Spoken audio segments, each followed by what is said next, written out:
Gotta share. Yeah, share. Hey, welcome everybody. It's Battle Pirates Crib. Everybody have a hope you all have a happy new year. And I'm not sure about the how the beginning of the year is going to shake out for BP from what I've seen so far, but we can always have hope. So let me introduce everybody from left to right. Magic Mike Happy New Year, everybody. and Ben Happy New Year. and I'm not sure where George and Padre are at this hour, but hopefully they'll join us soon. And I see Raptors out there. So yeah, it's I guess we'll see as we get into the slides some of the issues that I have at this point in time. I'm gonna go ahead and put my mic on present, and I guess we'll start moving forward. So let's go to bug fixes, Mike. Okay. Okay. I didn't ask for clarification from Chris, but everybody can read on the slide what that bug fix was, which is makes absolutely no sense whatsoever. But I think I know what it means. Certain bases are unattackable when when the attacker is under damage protection. Mm-hmm. Okay, I thought this was the other one with the invisible bubbles. So yeah, that's a new thing, but I guess it's been fixed. The other, has anybody run into this issue? No, not me. No. Okay. I say you're getting hit. Okay. 3 new tech items slipped out in the release a bit earlier than we intended. Don't be alarmed. You may be seeing stats identical to the previous item. They're being removed and being corrected. One was CL4, which is the armor special. The other one was Nuke Accelerator 3. And the third one was why is that one slipping my mind? Did you guys see them? Damn it, what was the third one? Cannon lowered cannon mount 2.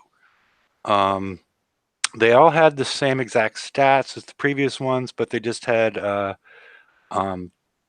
they all had 10 or 9 minutes of it was basically instant build for all those items. So I guess we've at least got a sneak peek of what we should expect probably in the next FM as far as escalation items.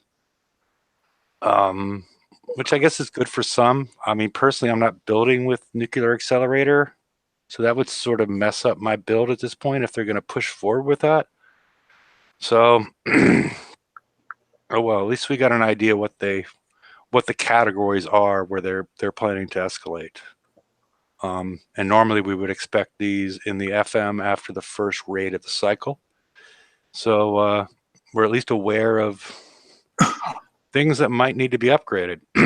I was actually hoping it was the same stuff with shorter build times, because shorter build times is a good thing and escalation is not always. So I was hoping it was correct, but I guess the statement by CM Chris means that it's not. Anybody have any thoughts on this? Mm. Okay. I don't see it.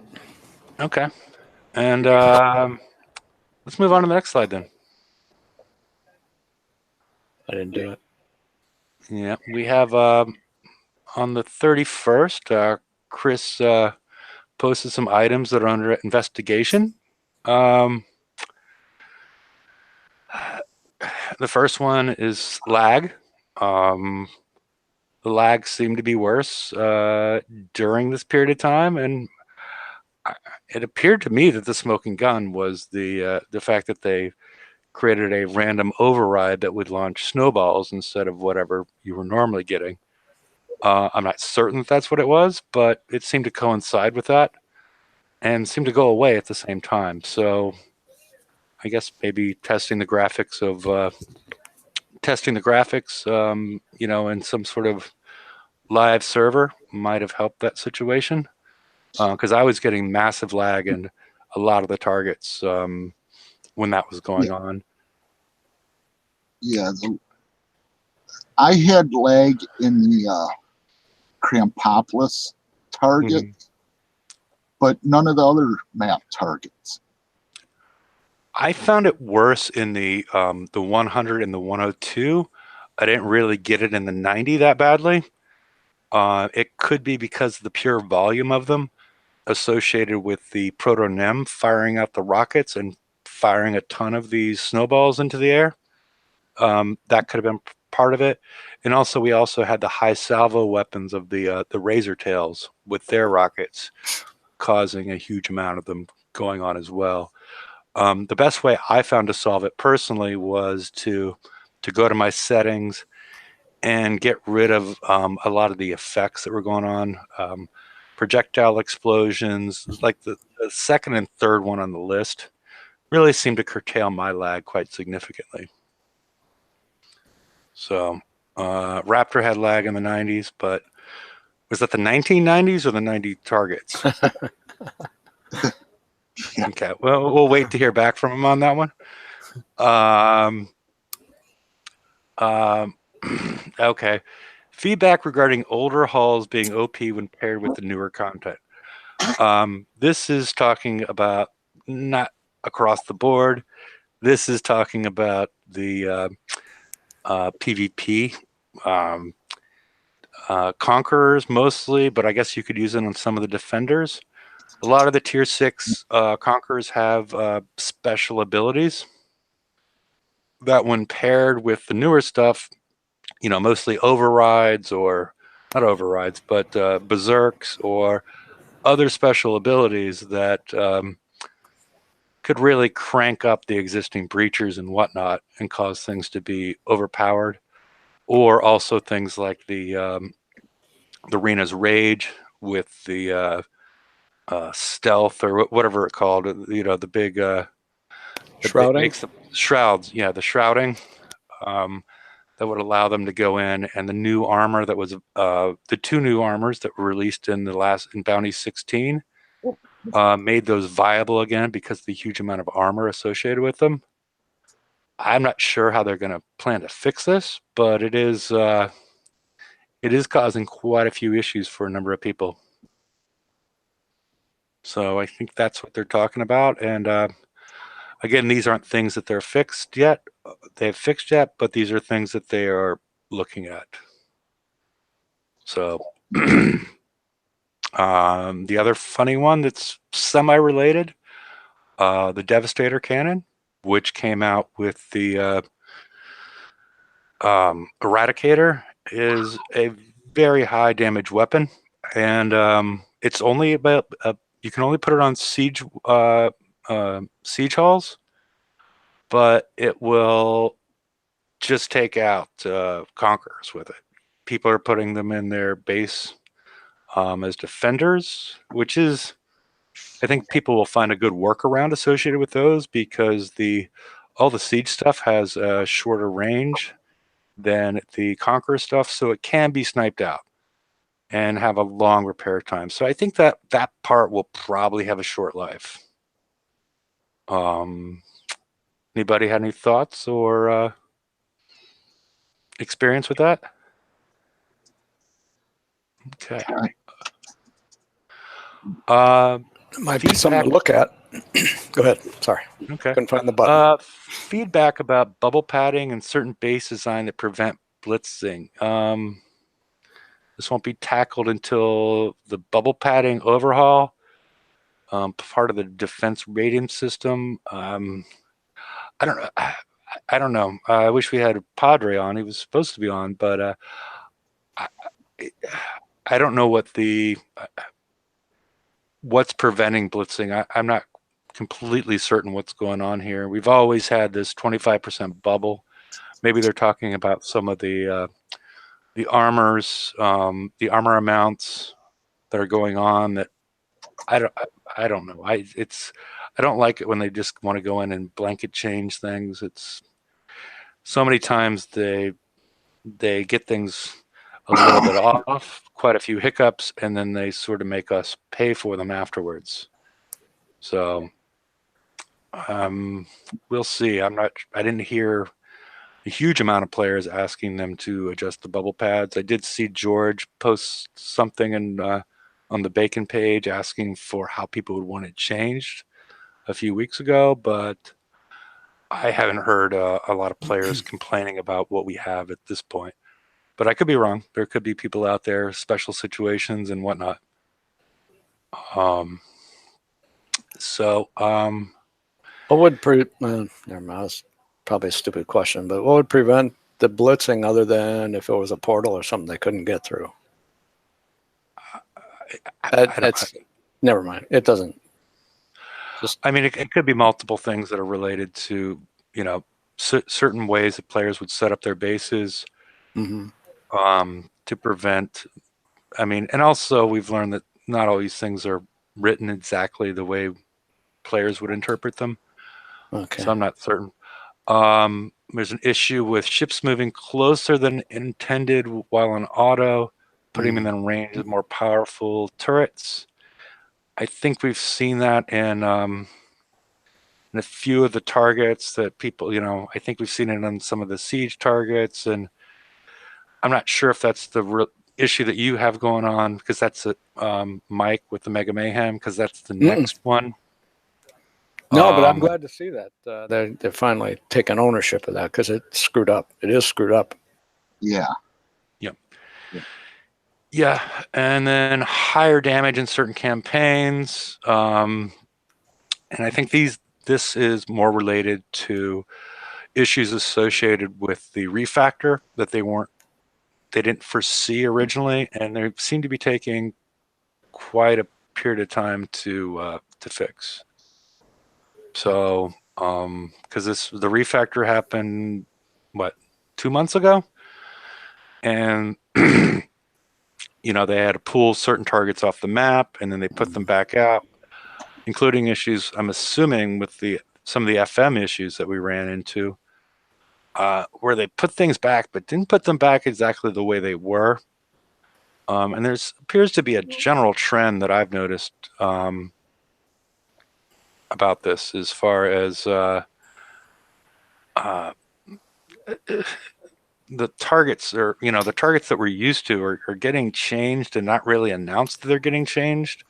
The assumption that we would assume they jump to is it's not intentional, but there has been quite a few changes in the actual targets that haven't really been explained to us.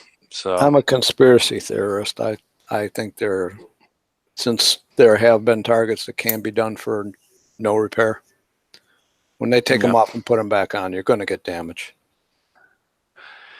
Yeah, that's my conspiracy theory, and that's what I think they did with the Mega Mayhem.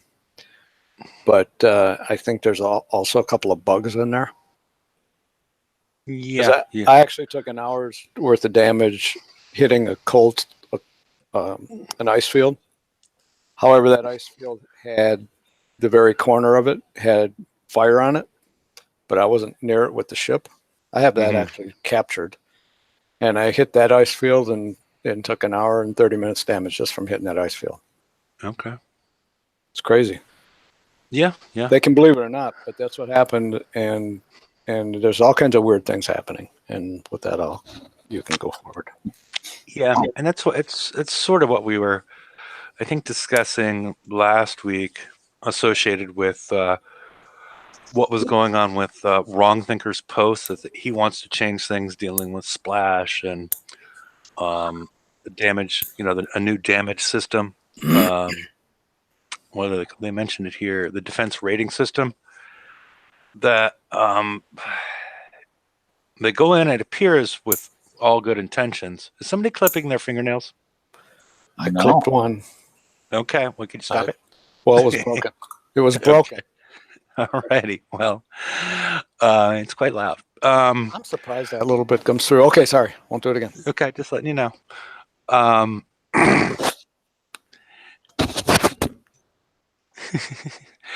the the fact that they seem well intentioned to want to change things and fix things, but historically, what I've seen is a lot of this stuff ends up being broken than fixed through this process, and they seem very ambitious in what they want to do, but the results have not. They've been mixed. And a lot of times they're turned players away because this shouldn't change, and it could be one of the reasons why customer support has been overloaded for quite a period of time because they're making these unintended changes and players aren't terribly happy with them. So are we all done with under investigation, or anybody else have any thoughts? Nope. My only thought Okay. was I'm glad to see the Mega Mayhem is brought to light because I knew it wasn't crazy. Okay. Okay. Well, I don't know that one eliminates the other, but yeah, let's move ahead to the next slide. Okay. Now that's crazy. And I like No, The tool. we have the January calendar. We didn't get a December calendar, but we did get a January calendar. The raid, well, as we'll discuss, we have the VXP weekend starting this Friday. And the next week, we're going to have Vengeful Fire, which is the first raid in the siege cycle. And there's still a plan for Bounty 17. So a little less detailed than some of the past ones, but at least we got one this time. I only seen the January calendar on Discord. I did not see it in forums. Yep. Not everybody's happy about that either. So, I guess if we don't have anything on the year of January the new calendar, Nemesis. Yeah. yep. Let's move forward then. All right. Last VXP weekend, I found to be extremely disappointing. I got my ships up to 54%. I think, Mike, what did you end up getting yours to? Pretty much the same. If anything, it may be one more. Might be 60.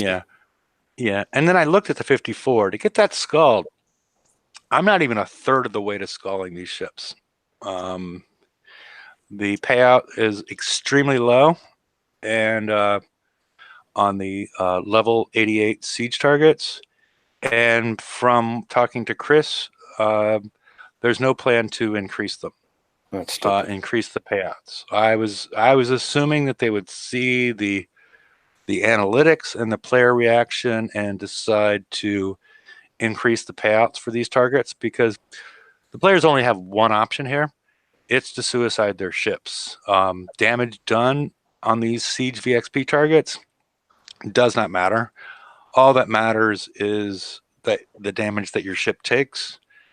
And I find this incredibly frustrating that your only real option is to go in and kill your ships, and they have a spectacularly low payout, about a fourth of what we've seen historically on siege targets.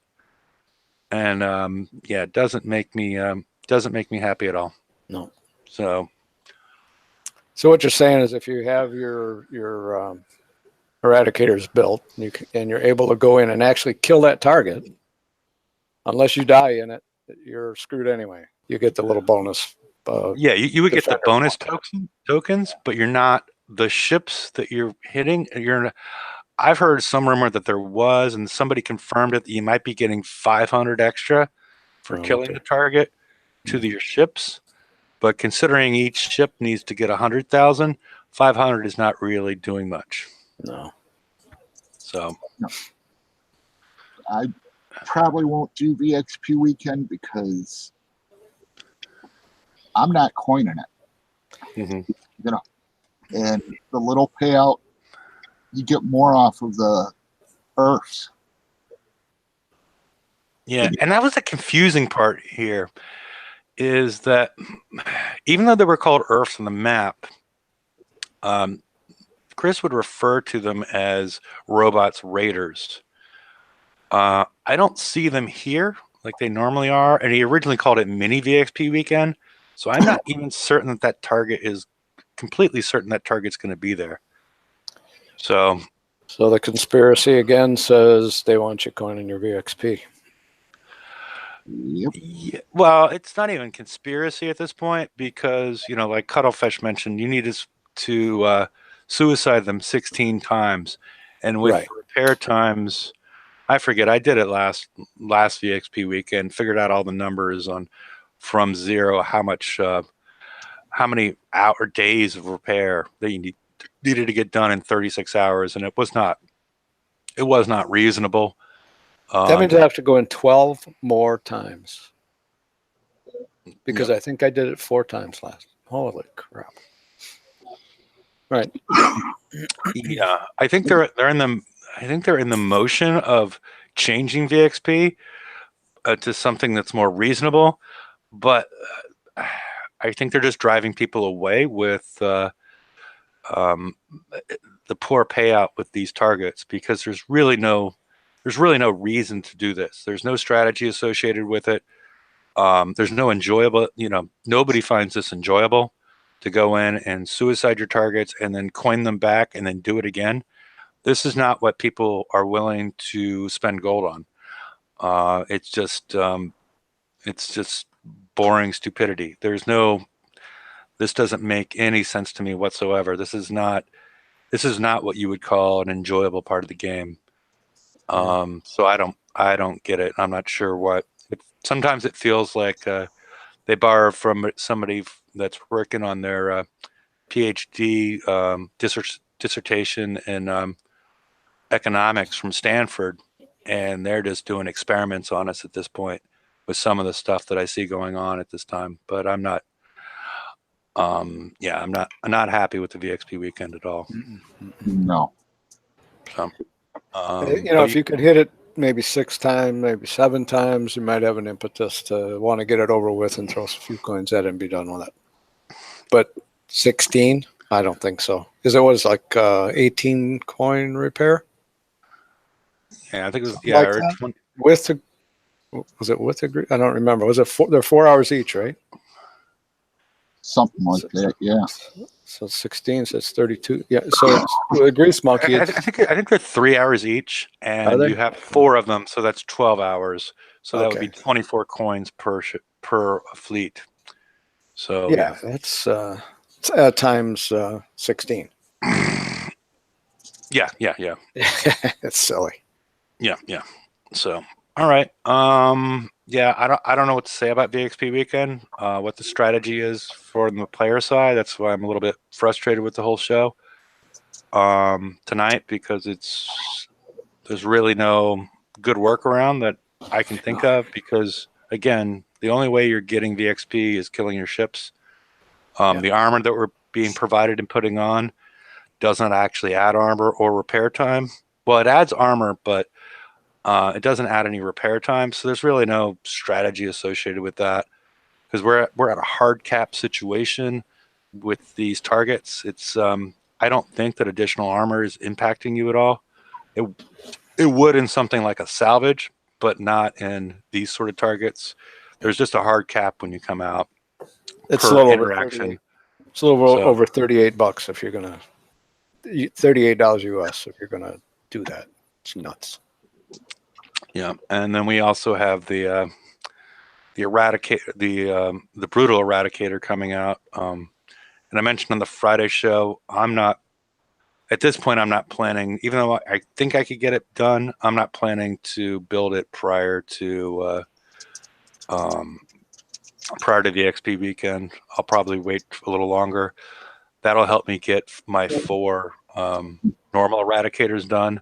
Maybe if I can squeeze it out, but I'm not going to do it before VXP weekend and feel confident in the builds that I have for my my normal ships because of the 9+ day build time associated with the flagship.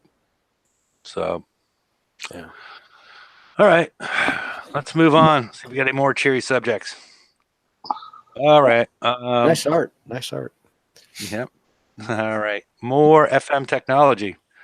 The concussive force has been added to the FM at 2.5 million cost.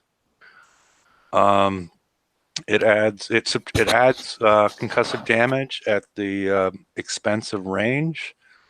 I think it'd be great if you're driving your scatter breachers in your guard. This would be the way to go. If you're not driving them, then it can get sniped out more easily. But yeah, I'm sure there's a lot of, we get these little tools. It's a low weight type of thing, but we get these little tools that people can use. But adding them in at 2.5 million while we have all these limited armors that are out there for 2.5 million, I'm not happy with, because it's before the price of everything was 1.1 million as far as the prizes, and now they're throwing these limited things at us every week at more than twice the normal price, and now we're up to, like, I think it's, somebody said 17 million points to claim all the new stuff in bounty. So That's it's like 28 120s or 121s. Yeah. It's another raid. Yep. So, all right, let's go to the next one. Corrosive scope does the opposite thing. So, as for corrosive, the other one was concussive. I'm sorry, because they've had the other one. I'm sorry, the last one would not work on scatters. Oh, this one is extend your scatter range by sacrificing damage. Again, conquer defender only. Yeah, and again, the Cuttlefish is mentioning that this is tier 7 stuff, while we were in tier 8 at this point. I guess things just didn't get released according to plan, so this is maybe why we're getting in this in the FM at this point, as opposed to later, when it would be more ridiculous to be releasing tier 7 stuff. Yeah. So all right. Well, we ran through that quickly. What everybody think about Crampocalypse? It was okay. Actually, wasn't all that bad. I feel that they lowered the damage in the targets this time for Crampocalypse over Bacon. Did you upgrade any of your ships? Mine was really similar. No, my ships, I have not messed with them fleets since like the second. I found mine to be about the same. I didn't see any less damage, to be honest. And I did it the way I always do things, and was successful. Yeah. Well, your way is hard to put a metrics to, because Mike goes in and hits something, and then I section it apart, and I don't spend any coins. Yeah. Except I had one too many drinks one day, and I did spend 1 coin on Crampocalypse. Okay.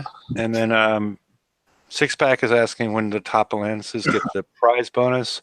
They get that on Friday. Yeah.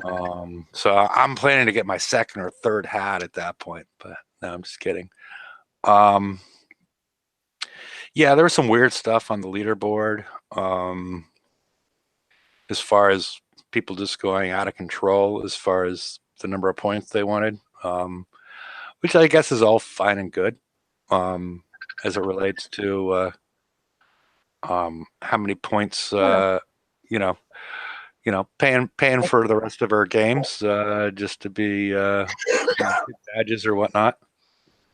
So, okay. But I feel that sends the wrong message to Kixeye. Right. Okay. This guy got 10 million coal points. Why can't everyone? So they'll just yeah. I was sort of happier that there was a lot of the push on it later, after they tried to fix some of the issues, as opposed to sometimes this stuff happens like has happened during the raids. Like in the first 3 hours, they blitz just a shit ton, and while everything was really broken, and I think that gave more the wrong message than people on the last day doing this, because they know how much those people spent in order to do it because they were blitzing it all. So it really didn't speak to the difficulty of the targets. It just spoke to the ability of how much money they were willing to spend in order to get that position, which I consider to be like a different thing. I just don't like it when obviously the targets are broken, um, giving Kixeye, a pat on the back for, at that point in time for having broken targets, like what was going on in the last raid where people were taking, uh, 10 times the damage that they were in the previous raid with improved ships. Yeah. I tell you what, I tried just for the heck of it to see if hitting down would be, I know, grindier, but quicker, faster, whatever, which I knew it wouldn't be, but I wanted to try it. But I went in on, I think it was the 70 target and with the Skyfires, Mm-hmm. and it kicked the shit out of my Skyfires, and they're not bad builds. Mm-hmm. And so I put that away and I didn't mess with it for a long time. And then I noticed the 80 target needed to use the Fang Tooth, I believe, or skirmish. I went in with a Fang Tooth and I didn't even get to the first 3 ships and I had already lost one whole sub. So I got the hell out of there. And that, if they put those targets in there for, let me just say, lower level tech people or hitters or number play, whatever you want to call them, Mm-hmm. that was a bad thing. I don't know if anybody had any success in that 70, 80 level targets. Yeah, If so, I'm gonna go. Yeah. Go ahead. No, I was going to say, if so, they were, super BPers. Okay. Sure. I was just letting you know that I'm posting the link because the next slides are more discussion slides than anything else. So if anybody would like to join the hangout, the link's on the right hand side. Feels more like open mic. We're reviewing things that have already happened, and just see how people think about them. So I thought it was. All in all, I had top end ships, both of them, and so I didn't have an issue with it. I just, after I got to a certain amount of points in the first day, I was like, okay, I'm not really much else I want in here. I don't feel like spending the time associated with spending 25 million on a special. And so I just sort of stopped, and I actually forgot I had 40,000 left over, and I didn't realize until Um, I didn't even claim it. I don't even know. I filed a ticket afterwards, but with it being New Year's and all that kind of stuff, it wasn't my priority to go out and claim, some armors and specials and whatnot. But yeah, that's it. Hi, Lord, you're I did here. not. Yeah, how's it going? I didn't find this. Oh, pretty good. I need to do the after the responses from the last couple shows. I need to do the High Lord volume reduction. So there we go. We can go from there. So yes, I got to hear quite a bit about that one. So, but go ahead. I'll see how it sounds, and we'll go from there. Sounds good. Yeah. Everybody cool with High Lord's volume now? Yes. So, Good. okay. That was much better. I didn't fall out of my chair. Okay. All good. So, how's everybody else's? And hey, Watchman. Oh, hi, Effie. In actual facts, I've just I plugged my mic into my headphones into my microphone, and the sound is much louder now. And I've actually got the volume at level 2 Wow. out of 100. Yeah, Yeah. it's really working well. Yeah. Okay. So, well, as far as let's go back to the previous one, Mike. What are you guys' thoughts on Crampopolis? It was all right for what it was. Like you said, the damage in the beginning was ridiculous, and everybody was blitzing, so kicks got wrong numbers based off of that. But for an overall event, by the end, I was glad it was over, and I got the stuff that I needed. Yeah. I didn't care. I didn't care for the three targets for the top tier, though. I don't know why the Manicore one had to be in there. It was kind of a pain in the ass. Yeah, and I actually took the least damage on that one personally. No, I agree, but it just didn't need to be there. Yeah, I Yeah. think it was a bit Well- unfair expecting players to have all three fleets built, especially anyone that was trying to return and play catch up. You know what I mean? Yeah, because some guys don't have that. Yeah. So they couldn't get a bonus. Because I tried to help a few people, and they're like, "Oh, well, I don't have any mana cores." I'm like, "Oh, Jesus!" So that was a waste. I hit all those other targets for nothing. I was actually glad they had the mana core in there because that's what I got my points on, was grinding. Well, that was probably the easiest one if you was going to prep for somebody, because you could just leave the buildings at the end for them to finish off and go and start the next one. Oh yeah, for sure. But you know, as it goes, if you're helping people, but as long as they had the fleet, you know. Yeah, to get as long as in. they can enter the target. Yeah, they had to have at least one mana core. Yeah, and that was the weird part. Yeah, because you had a hard time prepping for people that were, because everything was locked. Everything was tier and class locked, and that was it felt very controlling. But I guess it made sense. It made it easier on them to prevent exploits. Is it exploits? Is it prepping to help? No, well, it also prevented exploits. Like it's much more difficult to make a skirmish target that's cool with a hunter and with a bat ray. I mean, it's that people could just boom, boom, boom, tear through them and still provide relatively high level or high value targets for people that are using older stuff without having somebody coming in with bat rays and just running through them for 15 seconds of damage. I guess I understand it. It's just, I guess it's more what we've come to understand is what's going on in the game, as opposed to try to balance it for both sides in some way. I mean, the exploits are things that they, although it's technically an exploit, is like it's the things that where they don't do things in a timeline or joined up writing, where we now see all the old hulls with overload capability being loaded up with the new armor, which is something that they hadn't foreseen, had they? Again, they like, oh shit, what are we calls now? They do one thing and then it's like a ripple effect, or the butterfly effect, isn't it? Where oh yeah. I saved one of those for like months, and I scrapped it like a month ago, but I checked today and I got like 23 days of tokens. So when I get a break in between two refits, I'm gonna throw that in there for 5 seconds and crank one of those suckers out for the baser. You know what I'm talking about? Yeah. I mean, I've seen a few of our guys have been using them to hit some very large alliances, and I think they're quite upset about it, to be honest with you. Well, of course.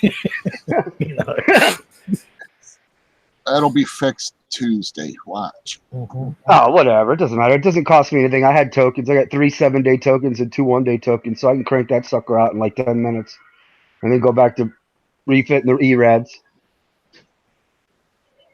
Yeah. I don't know. I scrapped all my tier 5 halls. 6 tier 6 halls. I try not to scrap shit unless I have to. I'll throw it in storage, and then I'll like wait, because every time, right after you scrap it, it seems like a month or two later, one of those two come back to life. You're like, son of a bitch. Yeah, I did actually. Do you know, I missed. I was away for about a year or so. I missed the rages. So I missed when the rages came through. I've got the blueprints and things like that. And there's something. I mean, I've got the blueprints for virtually everything, but I'd never got around to fully building them. You know what I mean? And then, yeah, I could knock them out. Knock one out pretty quick. But yeah, I don't know. You know, I wasn't talking about the Rage, but yeah, I'm sure that one has its bonuses as well. yeah. I've seen people using them. There's the other one as well. I forgot what it's called now. I think I might have built that up and probably ended up scrapping it as well. Like, you know, just because I scrapped them before the 11 op. You know, because I just didn't have enough. Yeah, you ran out of space. I know. Yeah. I had to do it too. You ran out of space. So before I had the storage, you know what I mean? I just needed to, make space for all the new bases and building 2 fleets of everything to do the raids with. And, you know, and then keeping 2 fleets of the ones before and the ones before that to do the TLCs and then all the other map targets. And it does add up, you know. It adds up fast. You know, how much space you actually do have left to actually build new stuff or keep old stuff. Yeah. And it was just making the choice. You thought, well, I can't see them being any good anymore. They're tier 5 or something, you know what I mean? Yeah. You know, we're coming up to tier 8, you know? Yeah.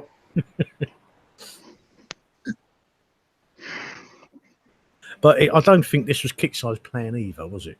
They don't want to shoot in old holes, you know what I mean? No, they don't. They never look that far down. They forget to look at the older stuff, and then once a couple players are like looking around, they're like, "Oh, look at this! What I found!" And then they're like, "Hell yeah, it's party time now!" and then Kickstarter goes, "Uh-oh, well you didn't see that." Well, you have all the prints and information, so either read your stuff or don't release it. Well, this is it. They don't. We haven't got someone still sitting around there saying, "Oh, yeah, do you know what? If we do this." These older holes, you know, they still become. I think that's a product of the turnover in the teams. So much turnover. Yep. Well, it's like one new team never talks to the old team or read their notes, and then half the time, they come up with these new ideas, and happens to be the same thing the team before them did, just with a different paint job.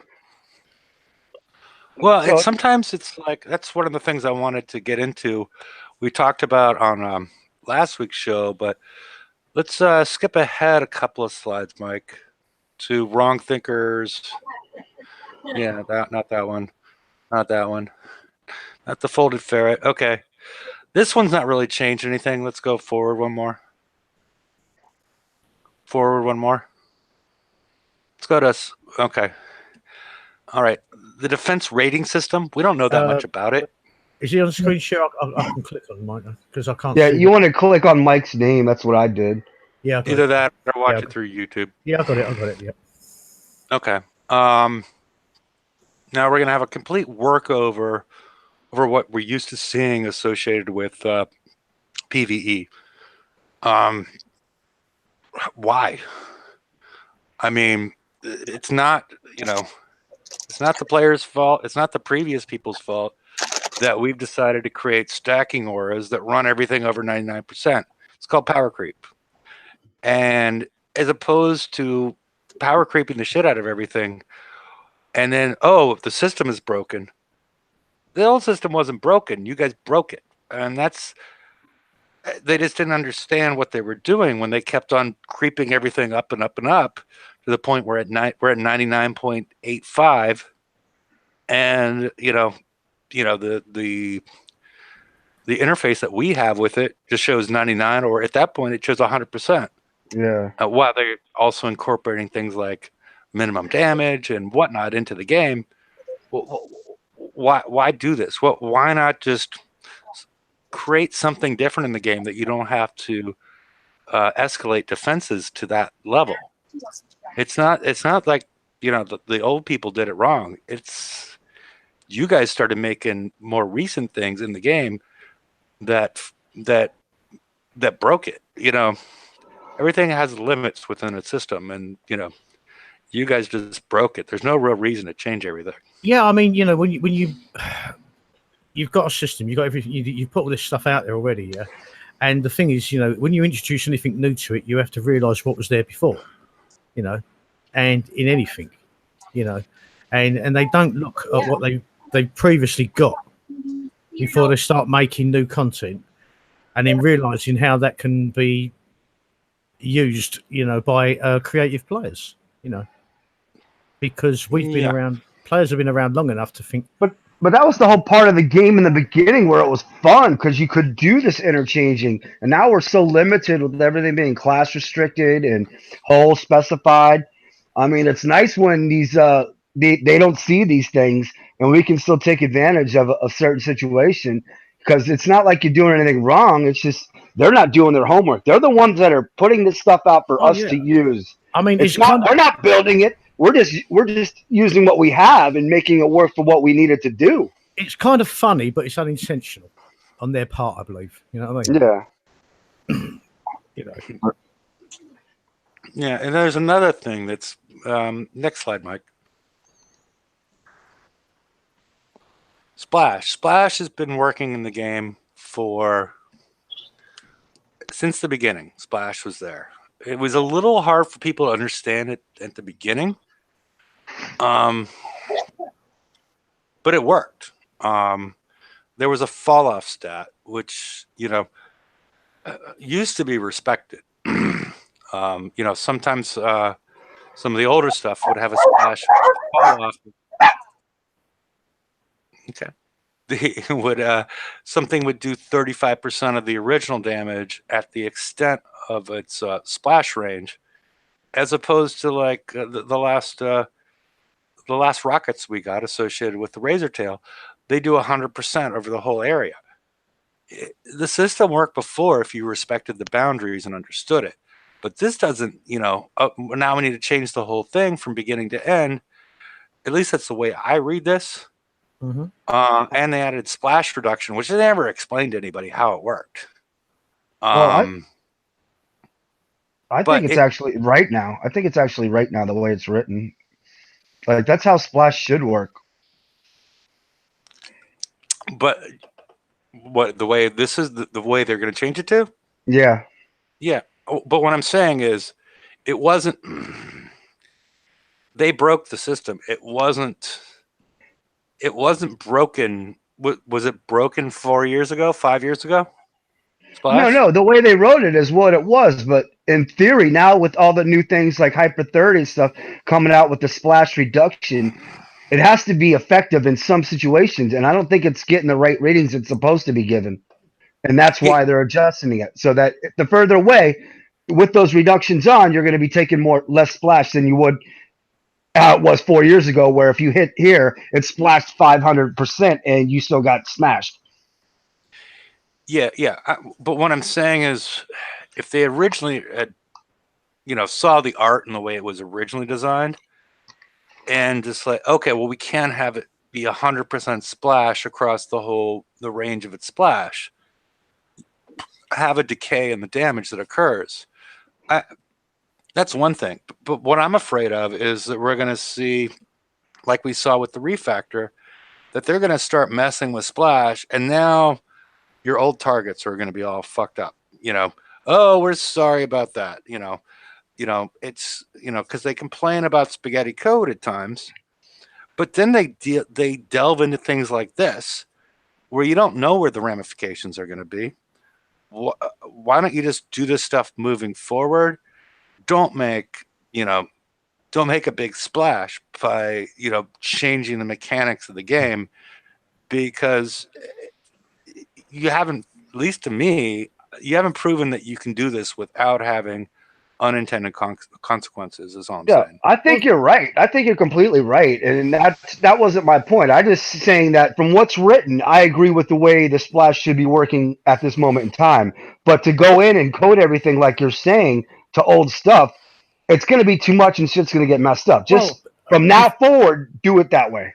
Before they start coding, they need to spend a couple of weeks playing the game, testing out all this stuff we currently have.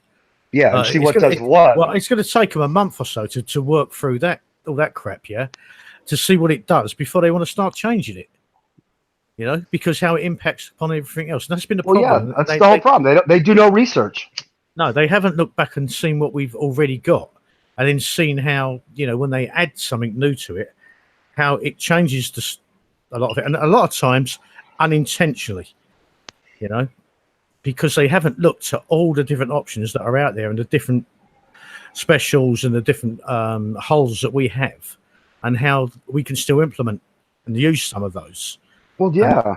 You know, because they only seem to think from like tier 7 onwards or something like that, you know. Yeah, they And only think, whoever's on the new crew, they don't know that we've been playing for 7 years and we have 300 some blueprints, and we look at most all of them every time we got to use one and see which one gives the better bonus. That's it. No matter what weapon it's for. Yeah, we're not just grabbing the first thing that we see all the time, you know. The newest, the latest and greatest, apparently, because it's not always the latest and greatest, you know. Yeah, and my constant request for them to have a, Hylor brought it up, was to have a filtering system for our specials and weapons and whatnot that's much more effective than what we have right now. Might not only be helpful to the players, but it might be helpful to the developers to understand what the potential ramifications of changes are going to be. Because I can't imagine somebody that's even, like, let's say somebody came over from War Commander that didn't play Battle Pirates, and you asked them, you told them about a target and gave them a developed base. How long would it take them to build a ship based on, 300 and some pictures of blueprints, of specials? How long would it take them to sort through all that crap and find something that made sense? What will be the over-under on time? How long would it take that player, that developer or whatnot? How long would it take that person to do that? Oh, definitely hours. And for their sake, they should have that and release it to the other players, because it would only benefit them. Because then they can say, okay, well, we got this new item coming out with, say, splash and something else. Okay, well, let me test it on the hull that it's built for. But if they also had that drop down window that said, okay, well, all these other things also give splash, well, then they could swap out each one and see how the ramifications were for the whole set, not just that one special that they're making. Yeah. But that also has to apply against each hull, because every hull has a different special depending on what you add to it. And certain ones block out others. That's it. Some have got special abilities if you've got a flagship there, and some, and it's like, the like basically like the quantum physics that are involved in working out everything that needs to work. You know what I mean? Yeah. It's bad. So yeah, a new guy coming over from a completely different game and then working out what all the specials are capable of doing, and then what all the hulls are capable of doing, and the bonuses that they can give is daunting. You know what I mean? It's and you can't just come in and start coding something without looking at all that in the first place, though. Because no, I'm not suggesting they come over and code it. I'm just saying somebody that's very familiar with kick-side games, but not this game, coming in and trying to figure out the system that they have from the player perspective, not from the developer perspective. I think it would be impossible. It would be impossible. I bet you they couldn't even. I just think it would take them hours. Well, that's what I'm saying. Be a fun process. No, it would take them at least hours or days. I mean, if they had like no idea what was going on and just dropped in and say, okay, now you start here and then you start telling me how you're doing and see where the problems are. It'd take them freaking months. Yeah. And then they'd be like, forget this, I'm out. And then they'd understand what we've been trying to tell them. Yeah. Because sometimes I'm building something and I'm like, I can't find the freaking special. I'm like, fuck it, I'll do something, because going through the 300 specials is just like, at some points I just give up. Some of them look so similar. They're sorting at this point doesn't make any sense, and some don't stack with others. Yeah, some don't stack. Some of them you might miss that week on for a week or two, so you don't even have it. And yeah, it's crazy. It's a crazy situation. You know what I mean? It really is. Like, and imagine as like a developer / code or whatever that's coming in, that's got to try and work through this mess as well. When you're a noob coming in to work with the game and as a new coder, imagine you've got to work with all that and try and understand all that spaghetti as well. That's got to be maddening. You know what I mean? Well, a lot of the developers have been around for a long time. I mean, some of the faces that we see are new, but like some of the people dealing with like your OP, your OP stuff, been around forever. designing the targets, been around forever. So a lot of the players have, I'm sorry, not players, game developers, game designers have been around for a long time, but not a lot of them have, but not all of them have. It's just a tricky thing that they're doing here. I'm just not. I just don't like the fact that some of the bigger names, some of the people that are in charge are new, and they come in and they want to like, okay, I've spent 2 months and I've figured out this is the problem. Yeah, that's funny. Yeah, it's I mean, they may look at us and like, okay, you just play and da da da. You think you're all that, but it's more of a back and forth. Yeah, we don't know everything. We don't know all the weird nonsense that goes on as far as some of these calculations. And I'm free to admit that. But there's other things that were tried and true in the game that worked, and why change them after you just sort of played with the stats a little bit and then messed them up? And maybe it was some of those people that were only here for a year or a small period of time that caused these issues. But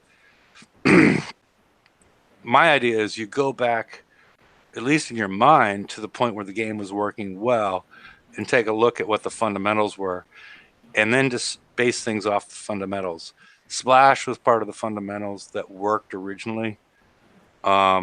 Resistances worked fundamentally at the beginning. Figure out what changes occurred to cause them not to work anymore, as opposed to try to rework them. That's all I'm saying. Yeah. Well, yeah. Well, that's my point. Like, Splash was fine until they came out with Hyper 30 and Splash Reduction was involved. And now it's a whole nother game, not whole nother avenue. Or they had zero splash fall off.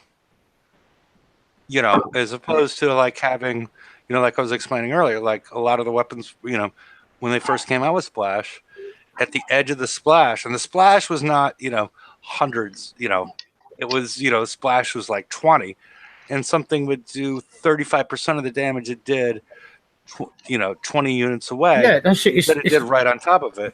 Yeah, the fall off. It's the same with the ballistics, like there was a fall off at the end, you know what I mean, at the end of its range. Are you talking the Pierce thing? Yeah, the Pierce had a fall off. Decay. Yeah. Again, so it's the same as a splash fall off, a Pierce decay, whatever, it's the same thing. Yeah, splash is just direct, or you get Pierce less. is just directional splash. Yeah, yes, Yeah. You get less damage at the end of the range, you know what I mean? Yeah, which everybody can sort of understand because it's already lost some of its power. Okay, fair enough, but that still might be enough to get you what you want to do. So you could work with that. You know what I mean? You could work with those figures roughly, But when you start, as you said earlier, when you start getting splashed that's got 100% damage all the way through, it starts messing up all the calculations. When you get maybe weapons that don't have a pierce fall off, again, it messes everything up. It's hard to balance the game, But this is something of their own making, something that they've created, and they keep doing. And it's frustrating. But there we go. Okay. Every time we get a new team that comes in, they don't, as we've seen, they don't seem to follow what the last team has done. It's a change of direction, yeah. So we're just getting used to something, and then another thing comes out, and we've got to change everything again, because all of a sudden they want to change all the stats and everything's moved around again. We've got a new broom, a new great load of ideas, which at the end of the day we end up suffering for, because everything has to be refitted and rebuilt, or it's all our stats change. But think about the business world. Like if you come in as like you're in charge, you think, okay, this is broken, fix it. That's you want to make big strokes that are yours, right? Like so that you can take credit for it. And that's the sort of the way I see it, as opposed to like, okay, let's tune this a little bit, let's tune that a little bit. You can't go to your boss and say, oh, I tune this a little bit, I tune that a little bit, and he's like, "Oh, you're not doing anything. You're just, But if we looked at you're just rearranging the, this, if we the looked at chairs the on the business, Titanic. It's, yeah, if we looked you at the need to make business world and how things really bloody well worked, is that the fact that the cost of this game, again, I've said this a few times, has kept growing and growing and growing because they're trying to rinse more money out of a smaller player base. So those of us that have been the most the cost, you meaning from the player perspective or from I think so. I think okay. I wasn't sure whose perspective you were going from. Yeah, they are trying to, well, because of the amount of they're trying to get us to build, the amount of content overload that's been thrown at us at the moment. They're trying to get more and more demands on our time and money, or money, whatever, from a smaller number of people when they didn't have to do that if they hadn't got greedy in the first place and hadn't kept incrementally increasing the damage or the repair times on the fleets. And we'd have kept a much larger player base and made the game a lot more interesting rather than keep bumping into the same players week in, week out. Well, I mean, it's easy to tell that. I mean, how many new players actually play this game? The only new players that start are like alts for somebody else. There's no new players. I think we've reached critical mass. Like we haven't got new players anymore. It is just either a few returning players or people making alts. I really genuinely don't believe that we're getting new players coming in anymore, and that's the problem. So if someone's got an alt, then that's just a player paying twice. Yeah. So why? Who gives a shit? I mean, on their eyes. But it's not a true player, and you can't get a read off of them because I could go start a base tomorrow, and I could be level 50 in a day. Because I know what I have to do now. I know what to do now. I've already been down that path. I mean, the game was working years ago when we had like Dreadnought X's and FFs.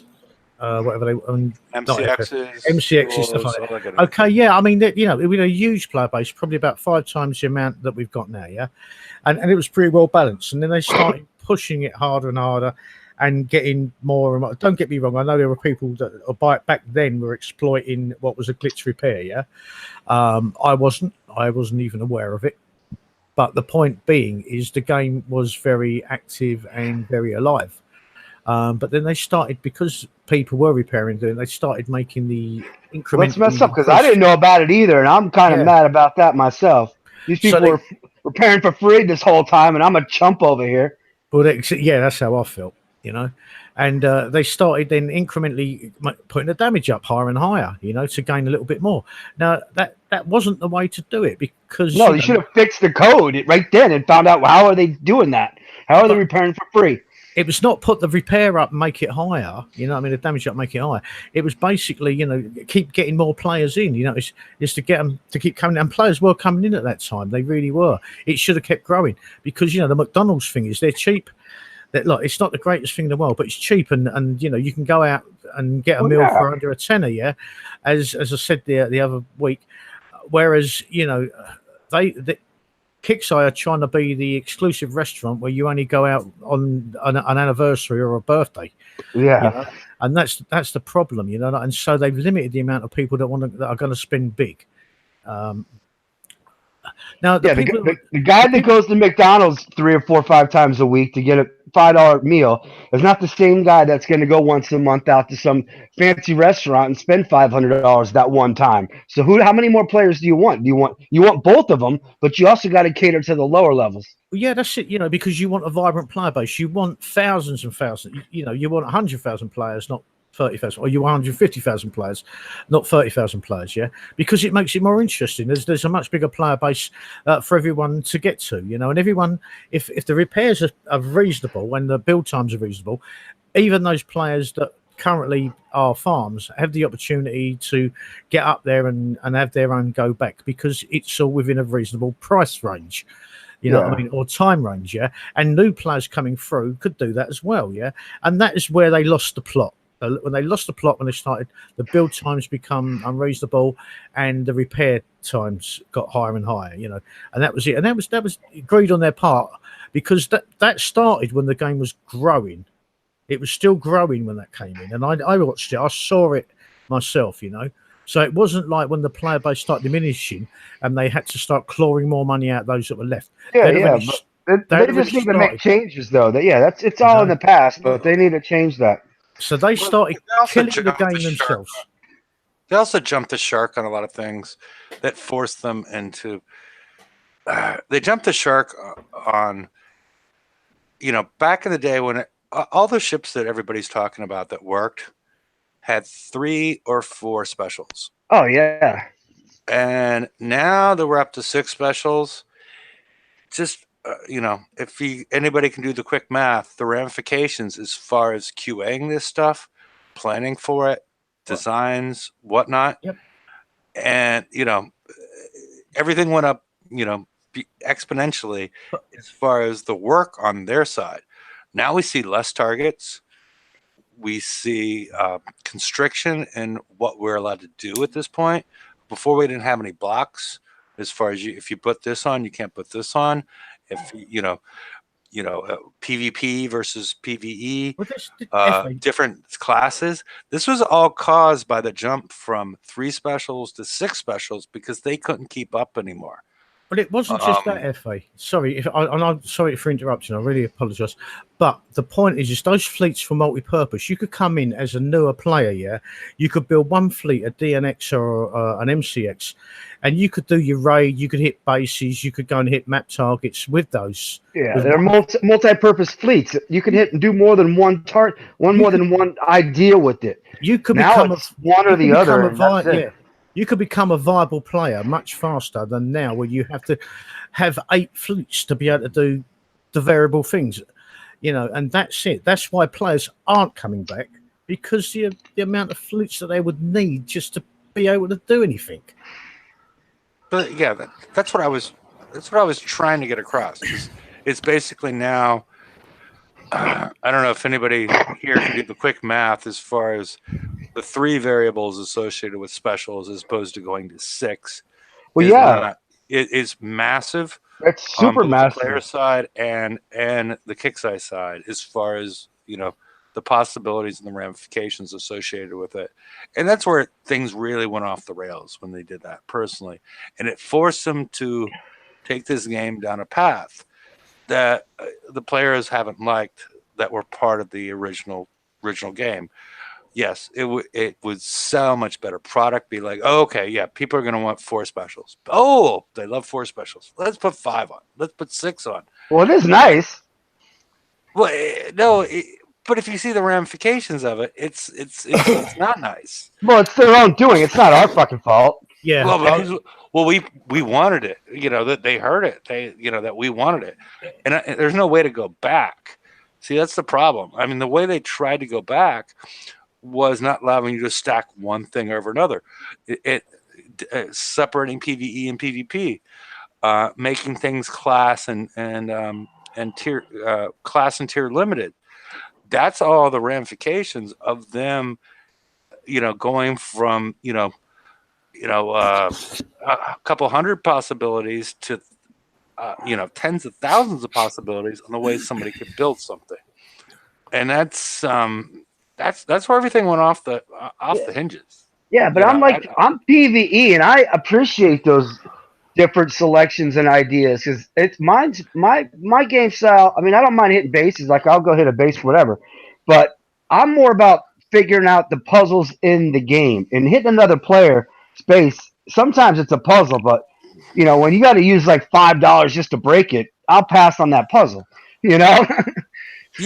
But what I'm saying is, if you wanted to hit that base with an MCX, you needed to go back in time. You can't hit a base with MCX anymore.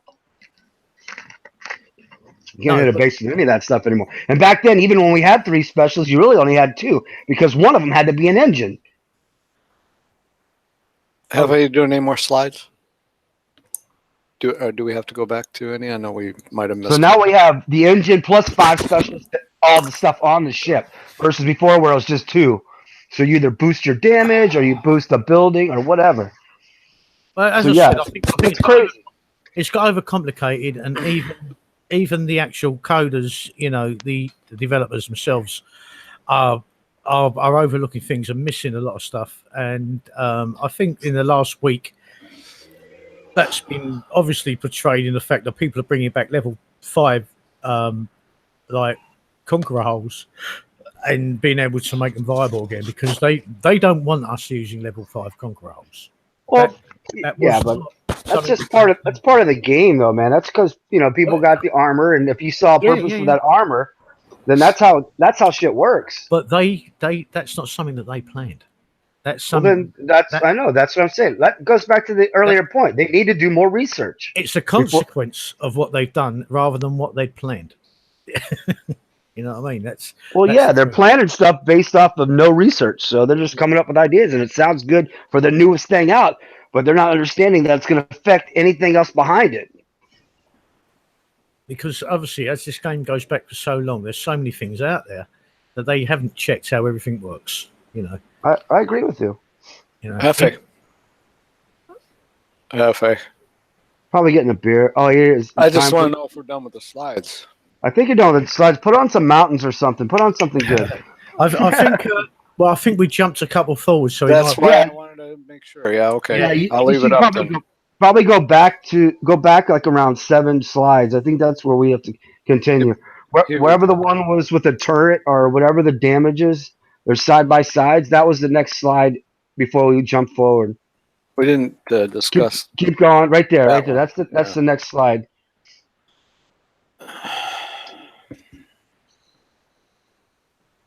And another thing, people are putting. I know you mentioned it earlier, but the brutal eradicate things like in their bases. I haven't seen that yet, but that's amazing. That's pretty funny. They wipe out. They can kill a breacher. Obviously, they got shorter range. But that's funny though. I have not seen that yet. Yeah, if someone's not aware of that and they come in, they're getting wiped out. It's another imbalance. They're putting them in a guard flake.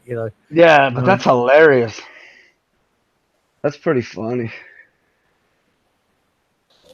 And I don't even know how that's possible because, tell you the truth, I put on 2 of the new guns for these eradicators on my bucks, and then I run them through the old base part targets like the 103s and 99s, 98s, and whatever. And the 2 new guns don't seem to do jack shit. So it makes me wonder how the hell are they killing dreads? Right. Well, it's the ballistic. Well, it's because all the overload and the firepower and everything else. Yeah. So I mean, if you lay it all down on the table, it makes sense. But I didn't even think about that. That's funny. Yeah, I mean, but they haven't got the range. They get outranged, okay? But Yeah, but they'll take a chunk out of somebody real fast. Yeah. And I've seen it happen a few times, and people have been quite upset about it. That's funny. Can't be mad at that, man. That was just good planning, and it worked out. I mean, because if the fleet dies, it's still 18 hours to repair. Yeah, I mean, but don't get me wrong. As we can see here by the repair time on the eradicators, it is longer than a guard ship. Much longer. So, oh yeah, it's going to cost you. You're going to get a higher repair for putting that in there. So and they can be sniped. And it's only a temporary fix. I mean, the dread's the first tier 8. Wait till 2 or 3 more come out. Then the playing field's all mixed up again because you're going to have a mix of damage, not just one coming in with damn ARB 2s like they're all set up for. So right now, it's just the first step of the staircase. Once the rest of the tier 8s come out, then it's going to go right back into the regular playing field, and the other tier 8 turrets come out. It's the same shit. We just are on the first stage of this cycle. But again, it's another thing I don't think they'd looked at. Well, yeah, but that's everything affects everything, and if they're not looking at it that way, then I don't know what to tell them. Because as it stands, we can put, unless they start blocking ships that you can put in your guard fleet. As it stands, we can drop anything in there that we like, virtually. You know what I mean? So. Yep. I mean, kudos to whoever figured that out. I mean, who cares? I mean, it's not a game changer, but it's helping people helping that guy from people getting in his base, and good for him. He's not advancing in the game by any way. He's just using the guard and for a second purpose, and it happened to work out. And he's stopping guys from smashing his base, so he can keep doing the shit that he has to do anyways.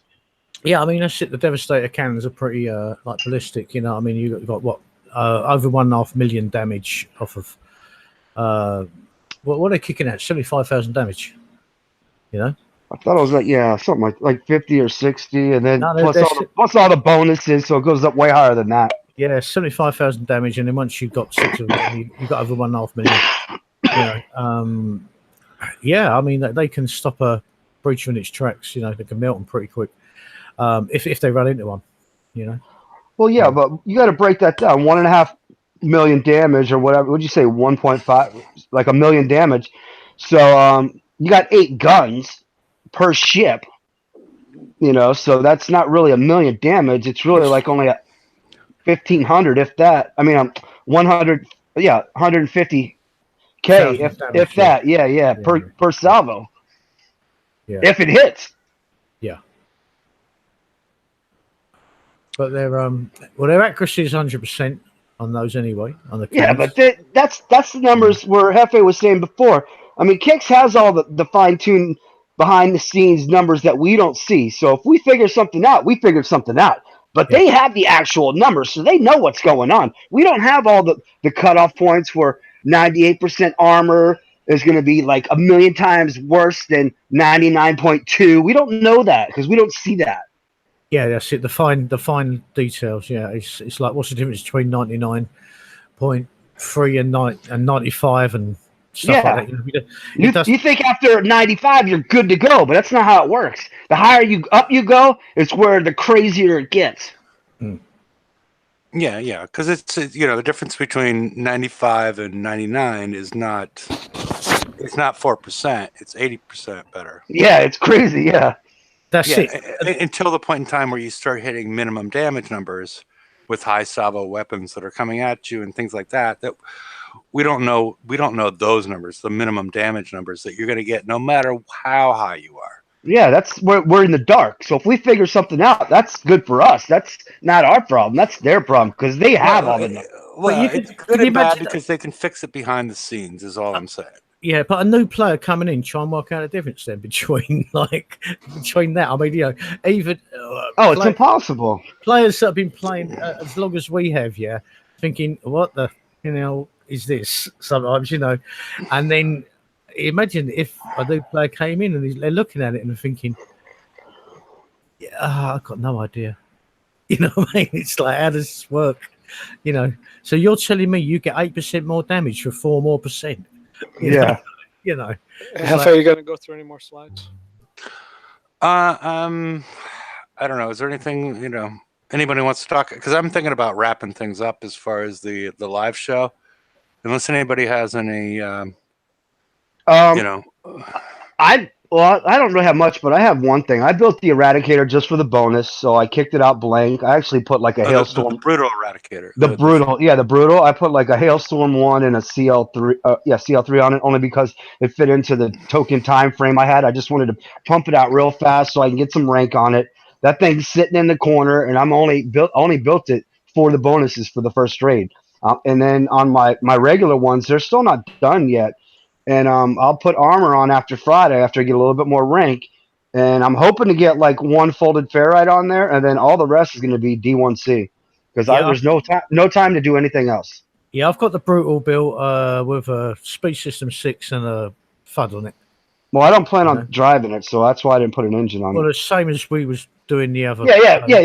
Me and you were. I told you about that trick then. Yeah, that's it. We'll park it and just use the bonuses from it and use the other 4. I'm hoping to get the majority of the armor on the other 4 and use the Brutal for its extra bonuses. Yeah, that's all. I mean, that's all you can do unless you're going to coin. Yeah. That's it, and I'm doing that with all the. And that's even hard because we had to save tokens ahead of time just to push out all this stuff to get where we are. We're still not going to be ready by raid. That's how hard it is. That's it. I mean, I'm probably not going to get more fully armored. I'm dropping a couple of where we are. What's the armors? For God's sake. I've got like 2 folded ferrite on, That's pretty good. on them. And then I have no armor on mine. And they're all fully ranked as well. So if I can do I think it was about 6 hours or something for the other armors if I have to drop 2. Yeah, it was a D1C. Yep. Yeah, if I have to drop those on, just to quickly get them all balanced up. Yeah, it's 11% ballistic bonus per piece. Well, it's not true 11, but each piece adds 11. But that 11 and the next one is like 11 of that 11. It's crazy shit, but whatever. Yeah, I mean, they're sitting more defense is better than less defense. Yeah, they're sitting at 93% on both defenses with 2 of the folded ferrite. So maybe it'll take it to 94, 95 if you're lucky. Yeah. Well, except for you gotta remember the stacking bonuses. Yeah. Associated with the aura from each one of the ships. But Lady Cat's asking, what about CL4? Is that coming out in the raid? I would guess no. Along with lowered explosive mount 2 and nuclear accelerator 3. I want to know what's on that. What's the special on the 3? I didn't see that. It was in your shipyard for a little bit. It was. We talked about it. I talked about it at the beginning of the show. These appear to be escalation weapons associated with the. No. I get that part, but did anybody remember what it said? Like, what was on the 3? Like, what was the bonus? Okay. Well, let me finish. All 3 had the same stats as their predecessors. Yep. But they had a lower build time. Oh, and well, then, you don't. And, that's weird. That's weird. Well, and then CM Chris made a post, at least in Discord. I'm not sure if he did it elsewhere. Yeah, they pulled it. They pulled them. They pulled them back, yeah. and said, "Don't worry, the stats aren't. We're not releasing the same stuff because they all had like basically an instant build time on them." It was like 9 minutes and 53 seconds. Or no, it was less than that because I was building on it. Yeah, it was like 2 minutes build time on each one of them. Well, that's kind of cool. Yeah, that's what I was saying. I mean, it sounds like you listened to the beginning of the show. I thought it was cool. Yeah. Same shit for less build time. Yeah, because that's pretty cool. It's probably like 40 million, but if you can build it instantly, I'll spend that extra 20 million. Yeah, that's not going to happen. They're going to obviously crank the stats up a little bit and everything, and then the build time will be back with like a regular build time of like day. Yeah, the only reason I asked is because you only need Nuke Accelerator 1 for the ERADs. Nuke 2 has Splash, and there is no Splash based. So Nuke 3 would probably be based off of the Splash as well. So it's nice that it's instant. But I still see the point because you wouldn't have to put on new, and then you just have the Splash carryover, but it wouldn't matter. So yeah, I like that instant part. Well, yeah, because you're making the assumption that the next escalation weapon doesn't have Splash, right? Well, yeah, because we don't know. I'm just basing it off of what we know right now. That's what I'm saying. We don't know. Let's not pretend. Not saying you're doing it, but let's don't pretend that we know what they're gonna do because it's been erratic. Oh yeah, it's been crazy. It's been up and down the whole time, like this whole year. Never expect a new special to be able to be built in 9 minutes. Because that would be awesome. That was definitely. Well, except they did it one time. They did it one time where they really radically cut the build time for a special that we needed. It was the Magnus 3, where it went from like 3 days down to like 9 hours, and there really wasn't anything else that was useful about it, but the change in build time, and that was part of that weird random drop. TLC, what was that called? There was a random drop TLC where I remember that one. There was like 8 or 9 stages, and each one gave you a new tier 4 special or some shit like that. Tech up. That was it. Tech up. Yeah, they did that a few times, each time with different. I never even did that whole thing because at the time I didn't have the stuff. I might have been able to get like 1 or 2 or 3. Yeah, I couldn't do all of them. I couldn't do the whole thing. No, I couldn't do all of them at the time. I think I got to level 6, tier 6, and quit. And then, but the next time you went back into that one, you could You could finish it. Yeah. Yeah, it was random because you didn't always get the same stuff as you'd had before. You know. If you get Right. And if you already got it, you got Right. it. So that's why I like to get Yeah. stuff that pops up new, because if you get it out of the way, you don't have to get it later. So it's not in the way. You don't have to step over it. It's already in your storage. But on that Yeah. one, obviously, we're going off on a bit of a tangent. Yeah, we but kind of do. Sorry. Okay. All right. Hi, Lord. You got your way. What you want to say before? Yeah, I was just saying with the ERAD, like if you can, because I mean we got VXP this weekend, and you got the FM. So if you do have the brutal ERAD, and you plan on using some of those in the raid, then I would pump that thing out blank and throw a little rank on it, because it's going to take a couple times to rank it. And there's no guns on it, but it doesn't matter. You're only using it for the aura bonus to the fleet, and there's no range for that, so it can sit all the way in the corner, and it's still the whole fleet still gets the bonus. Yeah, and you can use the shift 1 to keep it from. Yeah, it's from moving. Yeah. So, Watchman, you got anything? No. Sorry, guys. Okay. No. I'm just checking. I just want to wind it up because I think a lot of our discussion at this point is more after show, and people like to jump in the after show that don't like to be on the live show and whatever. And I get worn out. I get worn out on the shows where I feel the content that's dropping from Kixeye is nothing I can find anything constructive about, and I get worn out. Well, yeah, I mean, I want to come on and be able to say positive things. So this is good. This is and no, but constructive. Constructive is my word. I want to say constructive things that people want to hear. Yeah, maybe because they're useful for them. But I'm at a loss right now. Yeah, it becomes hard to do. It's been weeks in a row, to be honest. Yeah. So, and as you said, already High Lord had already said about getting your brutal built, sticking it in the corner and using it to give the bonus to the rest of the fleet. And that was basically the same thing I was thinking. But that's about it. Yeah. Yeah. So, Mike, you got anything? Alrighty. Well, I guess good luck, everybody, with VXP weekend coming up. It's going to be brutal and boring, from my understanding of it. Not an enjoyable trial.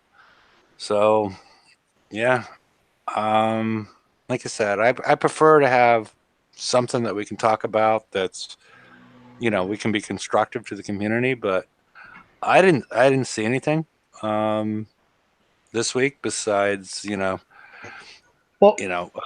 build some tier 6 conquerors and go out and hit people with the new armor, and Yeah. But that's broke. It appears to be a broken mechanic. Or may not be a broken mechanic. Yeah, it was an overlooked idea, and they didn't realize. But even the brutal, even the eradicators, though, like just on this weekend, as long as you start with a silver salty, right when it's like you have time, like try to hit as soon as you can, and then slow repair, and then when it's done, put another silver on and go hit it one more time, and then slow repair. And then try to get in one more. And if it's not completely healed, that's fine. As long as it has some heal and the rest of it's healed. So you should be able to get 3 free hits. But you have to keep repairing that fleet the entire time. So, if you got other things to do like FM and blah, blah, blah, that's where you get into a situation. But in theory, you could hit it for free 3 times. But you better stack up some silver salties. Yeah, well, you've got 2 VXP weekends to get that fleet, that whole bit ranked now. Yeah, this one and then after the raid. I spent the first one, and I did basically what High Lord's talking about, and I had I had 3 12-hour VX repair tokens. I used one of them, and I'm at I think 56% rank, and I'm only a third of the way getting to Skull. Yeah. After using that, and I was using triple salties all the time. So was I. It's they're pretty easy to roll. triple salt is a pretty easy to roll. So I mean, you can go out there and and get a few of those. And I use like 2 of those 12-hour things because I got them with that little Bat Ray gift. And then I think I had a grease monkey on at one time, and I think I spent like 20 coins, and I think mine are at like 68%. Oh, okay. Now the truth comes out. Yes. But that was 20 coins. That's not a big. She was only 16. Yeah. No, I mean, I'll try But and she get. said she loved me. Yes. I'll try and get. Alrighty. I'll try and Well, get let's go to the after show at this point, and we can hear about Yeah. the rest of the story at this point in time. I'm going to post the link in the right-hand side, and feel free to join us, and we'll, talk about whatever, and hope you enjoyed the show. We'll be back on Friday, and, hopefully VXP weekend isn't as awful as I think it's going to be. I got something. Hey, there's a Boone camp, a Boone Buccaneer campaign co-op, and there's the regular Buccaneer campaign. The free bats should get you the regular buck, and if you don't need that, get all the tokens and the other crap with it. So use the free bat to get all that done, and then get somebody to pair up, and then get the Boone and all those tokens. And you could do some refits and stuff, and you'll be ready hopefully for this raid a little bit better. Okay, sounds good. Fair. All righty, ladies and gentlemen, and like I said, Happy New Year, and see y'all on Friday, and hope things are rosy. So talk to you all then. So fresh and so clean. Happy New Year, all. Good luck. See you soon.